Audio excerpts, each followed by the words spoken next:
chers internautes lectrices et internautes lecteurs. Je suis ravie de vous retrouver pour un livre à la fois, et le livre dont je vais vous parler aujourd'hui, ici, la bibliothèque Marie-Marvin, l'endroit idéal. Je vais vous parler donc d'un livre que j'ai emprunté à la bibliothèque qui s'appelle L'oiseau moqueur de Walter Tevis. Alors c'est une réédition, ça a été réédité chez Gallmeister, et ce livre-là a été publié en 1980 en fait. C'est une dystopie. Donc on est en 2400 et les robots en fait sont au service des humains, donc il y a des robots partout, c'est les robots qui travaillent. Les êtres humains, les hommes, les femmes ne travaillent plus et vivent sous les effets de sopor, sous les drogues, les médocs, enfin voilà, ils sont une espèce d'anesthésie collective comme ça, puisque le mot d'ordre, et on leur apprend ça dès l'enfance, c'est pas de question, détends-toi. Donc, on n'a plus à réfléchir, on se détend, on pose pas de questions, on prend son petit sopor, on regarde son écran et on se laisse aller. Ça fait un peu penser à 1984, presque. Et donc, on est dans un monde où il n'est plus question de réfléchir, mais il n'est plus question non plus d'avoir des émotions, c'est interdit. On ne doit plus rencontrer en contact l'un et l'autre, on ne doit plus se regarder, parce qu'il y a une espèce de protection de l'intimité qui est primordiale.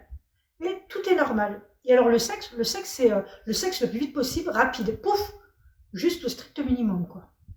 Et les gens ne vivent plus ensemble, il n'y a plus de couple, il n'y a plus ça. D'ailleurs, il n'y a plus de naissance. La natalité n'existe plus. Pourquoi? Vous l'apprendrez dans le roman d'ailleurs. Pourquoi? Qu'est-ce qui se passe? Comment ça se fait que les êtres humains ne font plus d'enfants? Et puis il y a un gros sujet dans ce livre-là, c'est justement c'est un sujet au sujet des livres, parce que les livres n'existent plus, on n'en trouve plus.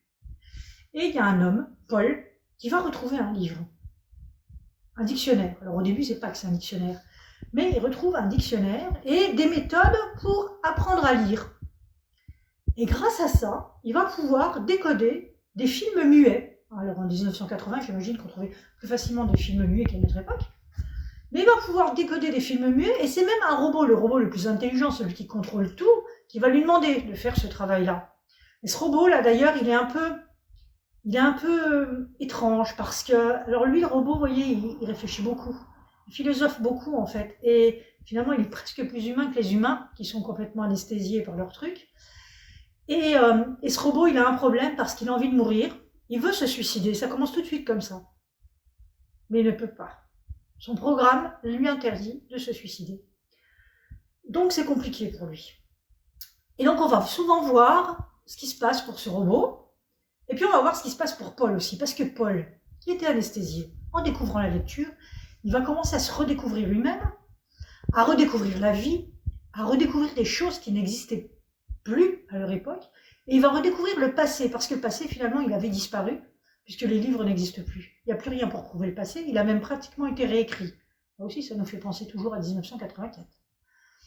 Donc on est dans une dystopie qui est assez terrible, qui est assez compliquée, qui est assez difficile, et c'est un futur que je n'aurais absolument pas envie de vivre. Et c'est très intéressant. Il y a beaucoup de réflexions qui permettent... en fait, on va se questionner sur l'intérêt du livre, bien évidemment, de savoir écrire, la connaissance que l'on partage, les choses, les interactions qu'on peut avoir les uns et les autres aussi, puisque là, il n'y a plus d'interaction dans ce monde-là. Et Paul va rencontrer une femme avec qui il va interagir. Et là aussi, il va découvrir des choses assez extraordinaires. Donc du coup, ça permet de se poser et de revoir un peu la vie telle qu'on la vit nous, et comment ce serait si on ne la vivait plus de cette manière-là. Donc c'est vraiment très intéressant. Puis ça parle du livre, ça parle de la connaissance, de l'histoire, de l'intimité, des émotions, enfin bref, tout ce qui fait la vie, quoi.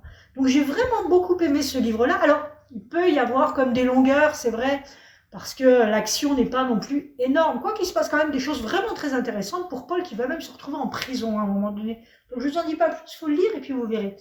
Donc en fait, moi j'ai bien aimé. C'est vraiment un petit roman, il n'y a pas trop de pages, il y a 330 pages. Donc ça se lit assez vite.